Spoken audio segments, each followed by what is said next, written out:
নমস্কার, আপনারা আছেন গল্প জগতে। যারা সাবস্ক্রাইব করেছেন এবং যারা প্রতিনিয়ত আমাদের গল্প শুনছেন তাদের অসংখ্য ধন্যবাদ। আজ শুনবেন ব্রজমোহন তান্ত্রিকের দেবীর রোষানল। শুনতে থাকুন, পাশে থাকুন এবং গল্পটি যদি ভালো লেগে থাকে তাহলে অবশ্যই একটি লাইক করে দেবেন এবং চ্যানেলটি সাবস্ক্রাইব করবেন এবং আপনাদের মতামত অবশ্যই কমেন্ট বক্সে জানাবেন। শুনতে থাকুন।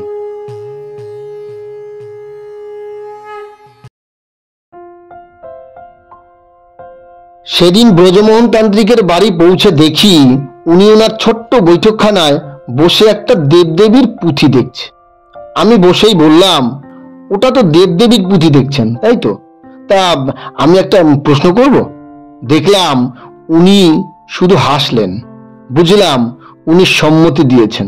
তাই বললাম, আচ্ছা, দেবদেবীরা তো সবসময় তার ভক্তদের আশীর্বাদ করেন। তা এরকম কোনো ঘটনা জানেন যেখানে কোনো দেবতা বা দেবী তার ভক্তের উপর রুষ্ট হয়ে অভিশাপ প্রদান করেছেন? উনি পুঁথিটা রেখে দিয়ে সরাসরি বললেন, তখনও আমি সাধনার পথে পা দেইনি। বয়স হবে কত? এই মেরে কেটে 14। তখন মাধ্যমিক পরীক্ষা দিয়েছি। কিন্তু ভবঘুরের নেশা আমার ছোটবেলা থেকেই। তাই কোথাও একটা যাব সেটা ভাবছি। এমন সময় আমার এক বন্ধু আমাকে বলল, হ্যাঁ রে ব্রজ, তুই তো ঘুরতে খুব ভালোবাসিস, তাই না? তাহলে তোকে একটা জায়গার কথা বলি, ঘুরে আয়। জায়গাটা হলো তামিলনাড়ুর কি নাম হ্যাঁ, কর্মকুট গ্রাম। সেখানে নাকি কামদেবীর মন্দির আছে। তবে আমরা সাধারণ মস্তিষ্কে কামদেবীকে যেভাবে ভাবি না, সেভাবে না, মানে সেভাবে নাকি মূর্তি নেই। তাই বলছি একবার দেখে আয়। তুই কি করে জানলি ওই মন্দিরের কথা? আরে কাল আমাদের বাড়িতে এক সন্ন্যাসী এসেছে, সে বলল। আমি আর দেরি করলাম না, তোকে জানাতে এলাম। আমিও শুনে দেরি করলাম না, শুধু মাকে বলে বেরিয়ে পড়লাম। মাকে বলেছি কেন জানো? মা তো গর্ভধারিণী, তাকে সবকিছু বলতে হয়। মা সমস্ত বিপদ থেকে সন্তানকে আগলে রাখে। যাই হোক, পরদিন সকালে হাওড়া থেকে গাড়ি ধরলাম।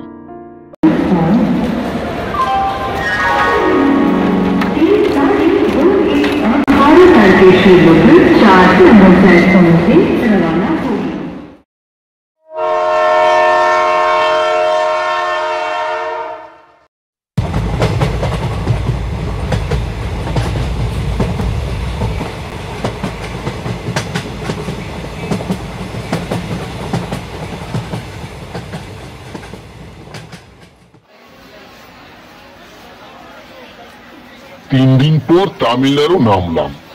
স্টেশনের বাইরে বেরিয়ে এসে দেখি কয়েকটা গরুর গাড়ি দাঁড়িয়ে আছে। এবার ভাবছো গরুর গাড়ি কেন, তাই তো? তখন গ্রামাঞ্চলে মোটর গাড়ি তেমন ছিল না, গরুর গাড়িতেই লোক যাতায়াত করত। আমি গিয়ে একজনকে বললাম, কর্মকুট গ্রামে যাবে? সে সম্মতি দিল। আমি গরুর গাড়িতে চাপলাম। লোকটি চালাতে শুরু করলো।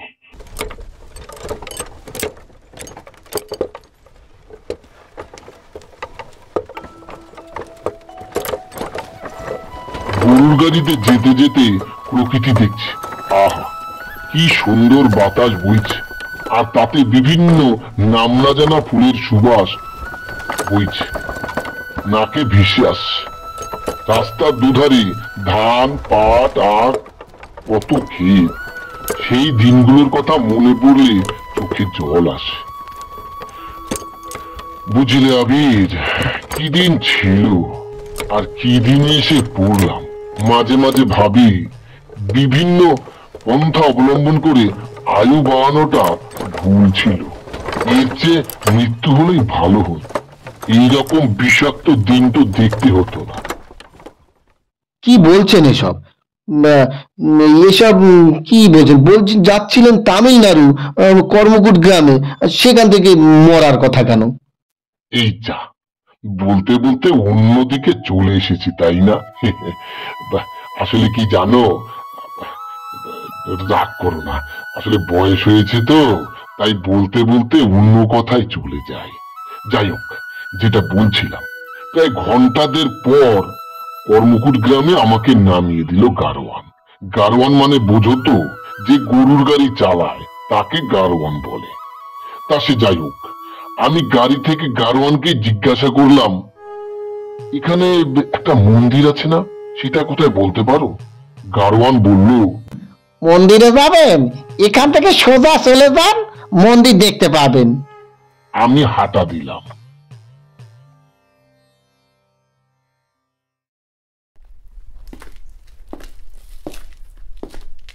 একটু দূর গিয়ে দেখি সুন্দর অথচ বহু প্রাচীন একটা মন্দির। মন্দিরের গায়ে অসম্ভব সুন্দর সব ভাস্কর্য, সবই কামাখ্যা মায়ের। বুঝলাম বন্ধুটি আমায় মিথ্যে বলেনি, সত্যি মন্দিরটি কামাখ্যা দেবীর। মন্দিরে তেমন কোনো লোকজন নেই। আমি ধীরে ধীরে মন্দিরে প্রবেশ করলাম। দেবীকে দেখে মনটা জুড়িয়ে গেল। কিন্তু অদ্ভুত ব্যাপার, কামাখ্যা মাকে যেভাবে ভেবেছি এই মায়ের মূর্তি সেরকম নয়। অর্থাৎ কামাখ্যা দেবী মানে বস্ত্রহীন, কিন্তু মূর্তি সম্পূর্ণ আগাগোড়ায় মোড়ানো।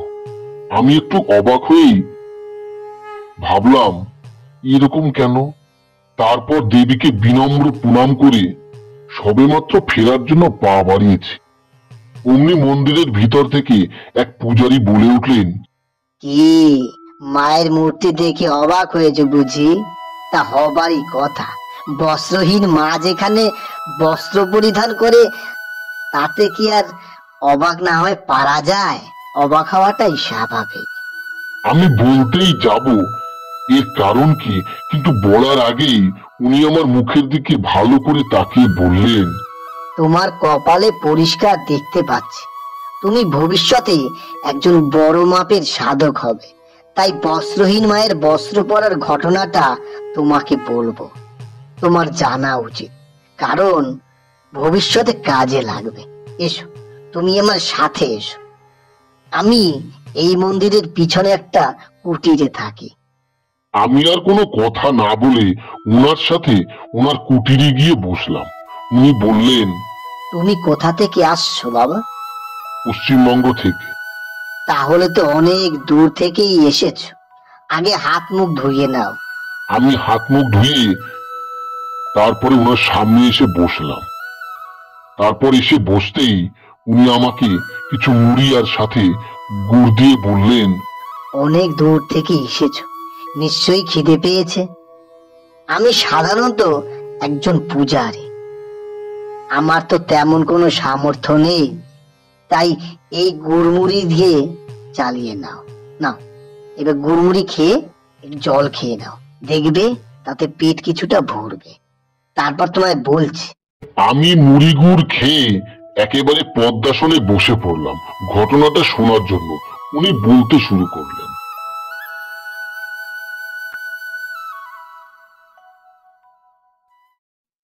এই যে আমাকে ব্রাহ্মণ দেখছো, আমি কিন্তু জন্মসূত্রে ব্রাহ্মণ নই। জন্মসূত্রে না হয়েও কি করে ব্রাহ্মণ হলাম সেই ঘটনাটাই বলি শোনো। আজ থেকে প্রায় 800 বছর আগে এখান থেকে 40 কিলোমিটার দূরে হিংসল নামে এক গ্রাম ছিল। সেই গ্রামের জমিদার ছিলেন বিষাপ্পায়ন। তিনি ছিলেন প্রচন্ড ধার্মিক ও প্রজাহিতৈষী। সকল প্রজা তাকে ঈশ্বরের পরে স্থান দিয়েছিলেন, কিন্তু তার একটি মাত্র পুত্র সন্তান ছিল, তার নাম বিষয়ন্তী। এই বিষয়ন্তী ছোট থেকেই প্রচন্ড কামুক প্রকৃতির ছিলেন। তারই মহলের মহিলারা যখন কাপড় বদলাতেন বা স্নান করতে পুষ্করিতে যেতেন, তখন দরজার আড়াল থেকে বা গাছের আড়াল থেকে অর্ধনগ্ন মহিলাদের দেখে খুবই আনন্দ উপভোগ করতেন। ধীরে ধীরে বড় হলেন। জমিদার পুত্র বিষয়ন্তী কিন্তু স্বভাবের কোনো পরিবর্তন হলো না। গ্রামের কোনো মহিলাকে যদি চোখে লেগে যেত তার, তবে স্বেচ্ছায় হোক বা জোর করে তার সাথে সঙ্গম করত। নারীটি বিবাহিত না অবিবাহিত তা লক্ষ্যই করত না।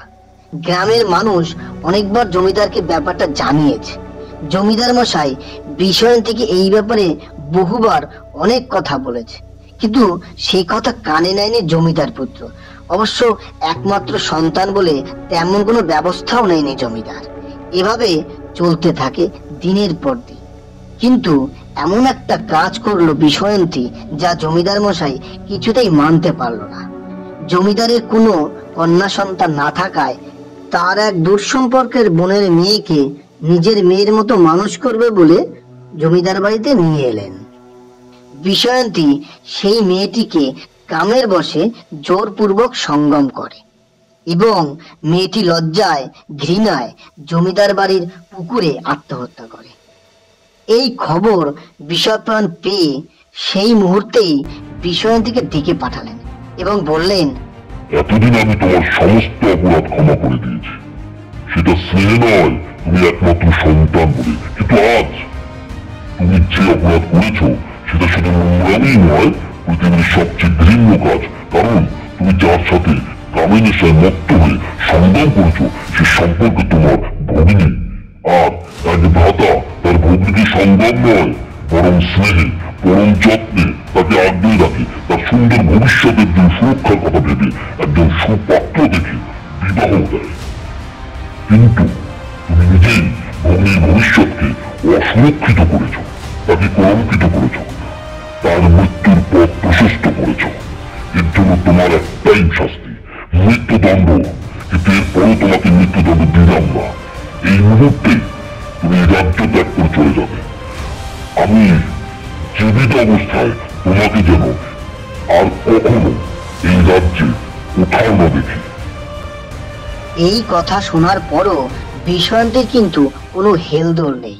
ও যেন এই কথা শুনে ভীষণ আনন্দই পেয়েছে, আর ধীরে ধীরে রাজ্য ছেড়ে ঘোড়ার পিঠে চড়ে রাজ্যের বাইরে বেরিয়ে গেল।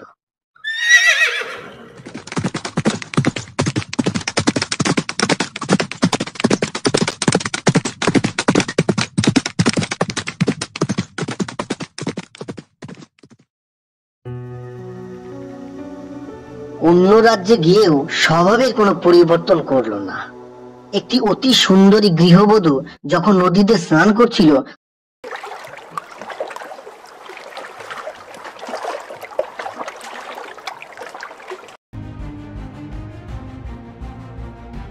তখন তাকে জোরপূর্বক সঙ্গম করায় এবং এই সঙ্গম চলাকালীন ওই সময় নদীর পার দিয়ে কিছু গ্রামবাসী যাচ্ছিল। তারা দেখতে পেয়ে মহিলাটিকে এই কর্মকাণ্ডের কথা জিজ্ঞেস করলে মহিলাটি সমস্ত কথা খুলে বলে।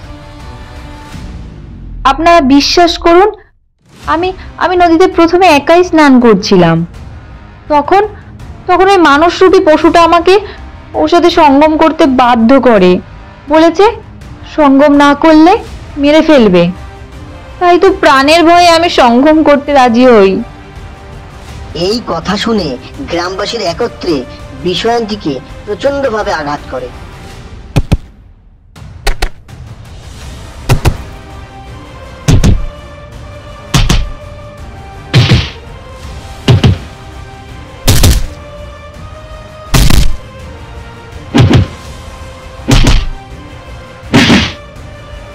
সেই আঘাত সহ্য করতে না পেরে অজ্ঞান হয়ে যায়। গ্রামবাসীরা মরে গেছে মনে করে নদীতে ফেলে দেয়।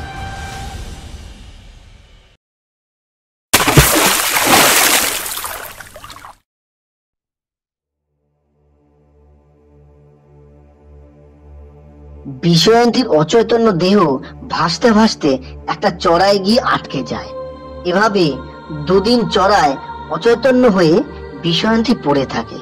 একদিন দুপুরে এক তান্ত্রিক যজ্ঞের জন্য নদীতে জল নিতে এলে বিশয়ন্তীকে দেখতে পায়। প্রথমে তিনি মৃতদেহ মনে করে ফিরেই যাচ্ছিলেন, কিন্তু পরক্ষণেই ভাবলেন মৃতদেহের গায়ের রং ফ্যাকাশে বর্ণ ধারণ করে, কিন্তু ওই মৃতদেহ তো তা নেই। জীবিত না মৃত এটা পরীক্ষা করার জন্য কাছে গিয়ে শরীর স্পর্শ করে দেখেন প্রাণ আছে, তবে খুবই ক্ষীণ। তবুও তিনি ভাবলেন কিন্তু ওই মৃতদেহ তো তা নেই। জীবিত না মৃত এটা পরীক্ষা করার জন্য কাছে গিয়ে শরীর স্পর্শ করে দেখেন প্রাণ আছে, তবে খুবই ক্ষীণ। তবুও তিনি ভাবলেন যতক্ষণ শরীরে প্রাণ আছে ততক্ষণ একজন মানুষকে বাঁচানোটা একজন মানুষেরই কর্তব্য। তাই তাকে সম্পূর্ণ সুস্থ করে তোলা তার ধর্ম। তাই বিশ্বয়ন্তীর অচৈতন্য শরীরটাকে কাঁধে নিয়ে তার ধ্যানের জায়গায় পৌঁছলেন। তার ছোট্ট কুটিরে বিশ্বয়ন্তীকে শুয়ে দিয়ে ভালো করে দেখলেন শরীরের বিভিন্ন জায়গায় ক্ষতের সৃষ্টি হয়েছে।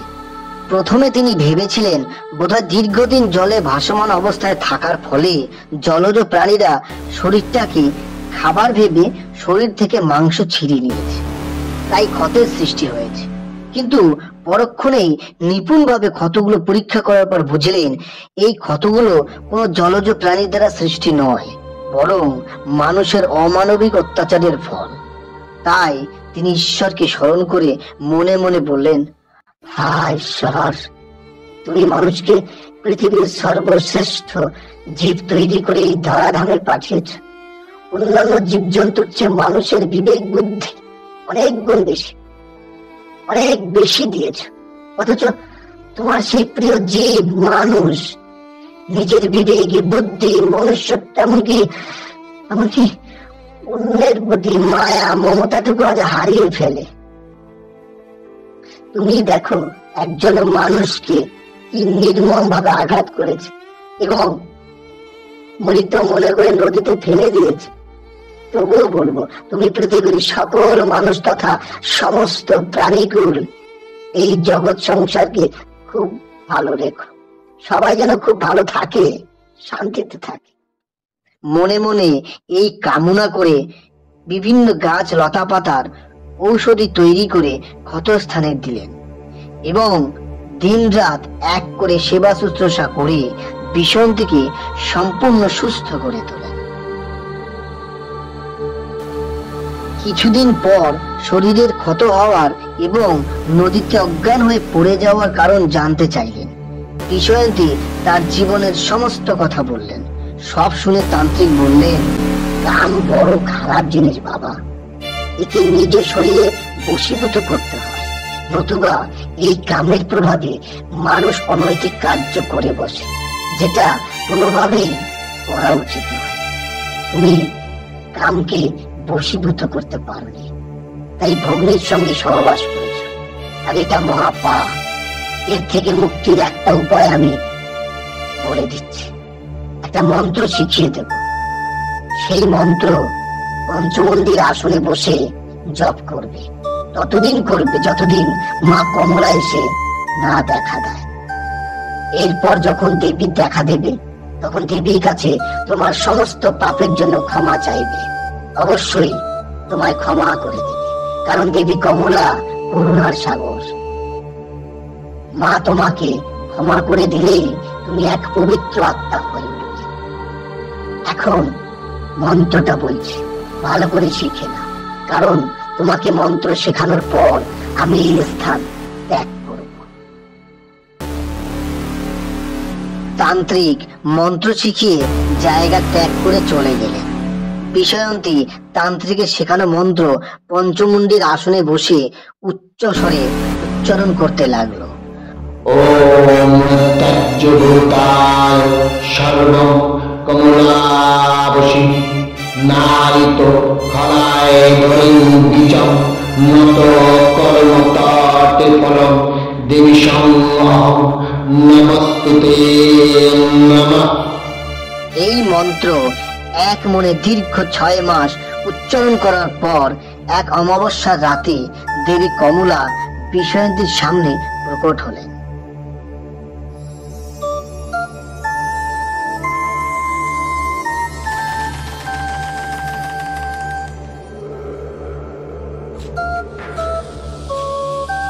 দেবী কমলা মিষ্টি স্বরে বিশ্বয়ন্তীকে ডাক দিলেন।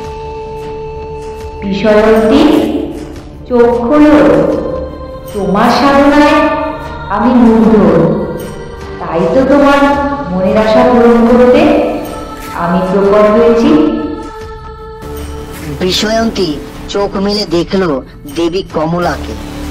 তার রূপের ছটায় এতটাই উজ্জ্বল যেন শত শত সূর্যের দীপ্তিও কম পড়ে যায়। তার কেশ এতই কালো যেন পৃথিবীর সমস্ত অন্ধকার এক জায়গায় করলেও এত কালো হয় না। তার মুখটা এতটাই সুন্দর যেন স্বর্গের সমস্ত অপ্সরা রূপ একত্র করলেও এতটা সুন্দর হয় না। বিশ্বয়ন্তী দেবীর এই রূপ দেখে এক মুহূর্তে ভুলে গেল যে তার সামনে কোনো মর্তলোকের মানুষ নয়, স্বয়ং দেবী দণ্ডায়মান। দেবীর রূপ দেখে সুপ্ত অবস্থায় মনের মধ্যে থাকা কামভাব জেগে উঠল এবং কামপ্রবৃত্তি জেগে ওঠায় এক অতি ভয়ঙ্কর, এক নিকৃষ্টতম অভিপ্রায় প্রার্থনা করলো দেবীকে। বিশ্বয়ন্তী বলল, আমি আপনাকে পত্নী নিতে চাই, আপনার সাথে প্রাণ ভরে দীর্ঘকাল সঙ্গমে লিপ্ত হতে চাই।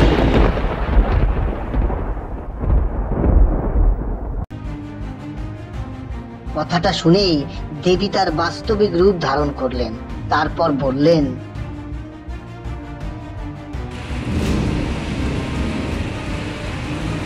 দুষ্টু পাপী আত্মা, তোর এত বড় স্পর্ধা! স্বর্গলোকে দেবতারা তাকে শুধুমাত্র স্পর্শ করার মতো কখনো কল্পনাতে ভাবে না, আর তুই মর্তলোকে সামান্য একজন মানব হয়ে আমার সঙ্গে সঙ্গম করতে চাইছিস? বিবাহ বন্ধনে আবদ্ধ করে ঘর নিয়ে চাইছিস? তবে শোন, তোকে আমি অভিসম্পাদ করছি।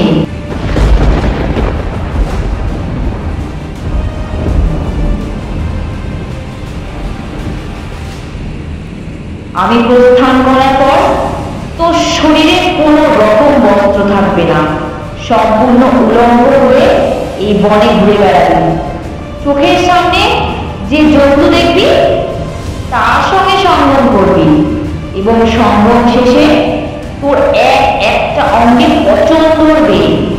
এইভাবে একের পর এক জন্তুর সাথে সঙ্গম করবি এবং ধীরে ধীরে তোর সমস্ত শরীর পচন ধরবে, সেখানে পোকা হয়ে যাবে, তবুও তোর মৃত্যু হবে না।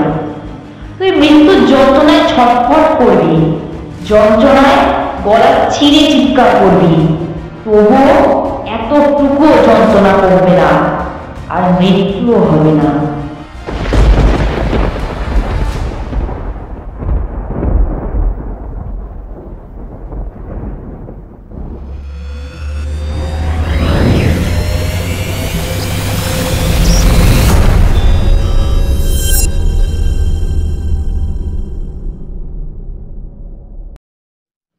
দেবী প্রস্থান করলেন।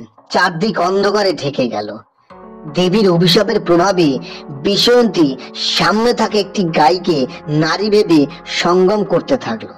এইভাবে চোখের সামনে জন্তুগুলোকে নারী ভেবে প্রত্যেক জন্তুর সাথে সঙ্গম করতে থাকলো এবং একটি রাতের মধ্যে বিশ্বয়ন্তীর শরীরের দুই ভাগই পচন ধরে গেল এবং তাতে অদ্ভুতভাবে পোকাও জন্ম নিল।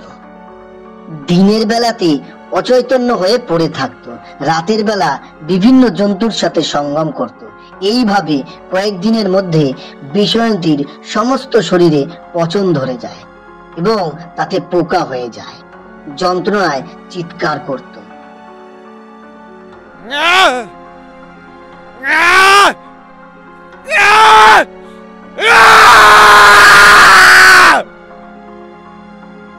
এত যন্ত্রণার পরও অভিশাপের প্রভাবে পচন শরীর নিয়ে জন্তুদের সাথে সঙ্গম করত।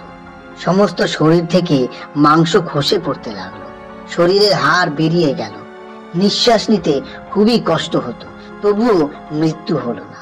এইভাবে দীর্ঘদিন কেটে যাওয়ার পর একদিন জঙ্গলের পথ ধরে সেই তান্ত্রিক যাচ্ছিলেন, যে তান্ত্রিক বিশ্বয়ন্তীকে পাপের মুক্ত হওয়ার মন্ত্র দিয়েছিলেন। তিনি বিশ্বয়ন্তীকে দেখে চিনতে পারলেন এবং তার সাধনার বলে সম্পূর্ণ ঘটনাটা প্রত্যক্ষ দেখতে পারলেন। বিশ্বয়ন্তীর দৃষ্টিও হীন হয়ে গিয়েছিল, তাই তান্ত্রিককে চিনতে পারল না। তবুও তান্ত্রিকের পা ধরে তার অবস্থা থেকে মুক্তি দেওয়ার কথা বলল। তান্ত্রিক দেবী কমলাকে আহ্বান করলেন। ওম নমঃ কমলেশ সর্বাং সংহতি ধরিপি লেশায় মাস অহং খর্ব সুন্দরং তেজ ভূতায় নমঃ। দেবী আবির্ভূত হলেন।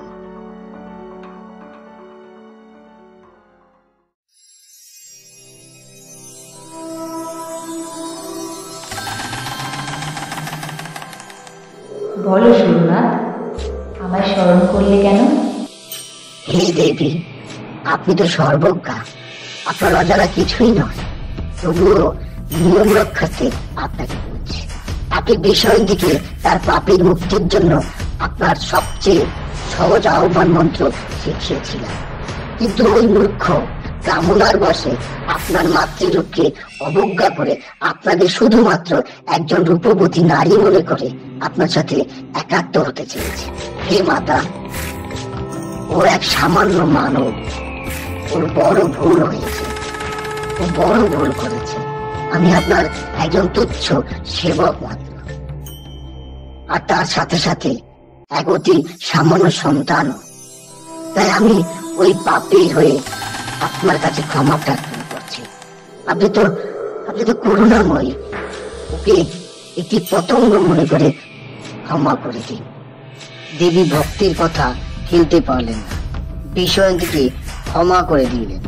দেবী বললেন, আমি শুধুমাত্র তোমার কথায় প্রথমবার অভিশাপ ফিরিয়ে নিলাম। তবে একটাই শর্ত, বিষয়টি সুস্থ হয়ে যাওয়ার পর আমার অন্য রূপ, যে রূপ দেবী কামাখ্যা রূপে পরিচিত, সেই রূপের মূর্তি বানিয়ে সেই মূর্তি মন্দিরে প্রতিষ্ঠা করবে। আমার কামাখ্যা রূপ তুমি জানো, কিন্তু সে কথা বিষয়টিকে বলবে না। ও কামাখ্যা না শুনে ওর মনে কি প্রভাব পড়ে সেটাই ওর পরীক্ষা। যদি পূর্বের ন্যায় মনের মধ্যে কাম ভাব জেগে ওঠে, তবে সহস্র বৎসর বর্তমান অবস্থায় ফিরে যন্ত্রণা ভোগ করবে।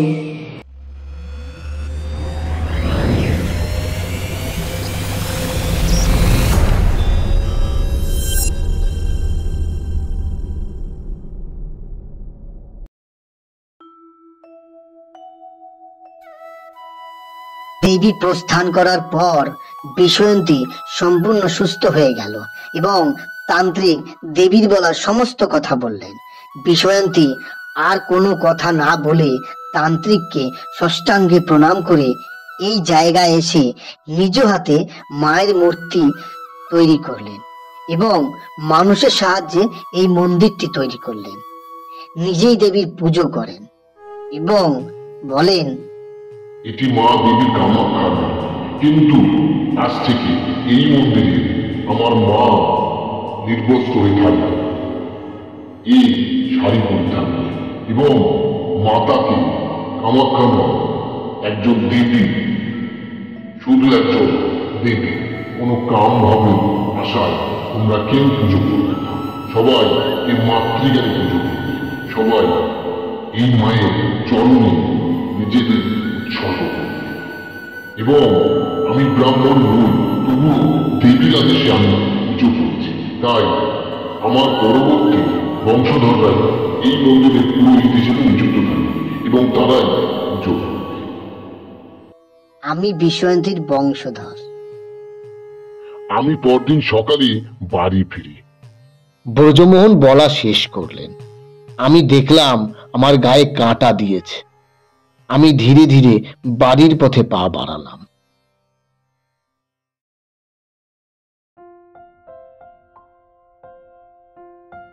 কেমন লাগলো আজকের গল্প? যদি ভালো লেগে থাকে তাহলে গল্পটিকে অবশ্যই একটি লাইক করে দেবেন এবং চ্যানেলটি সাবস্ক্রাইব করবেন। শুনতে থাকুন, পাশে থাকুন। গল্প জগৎ। শুভরাত্রি।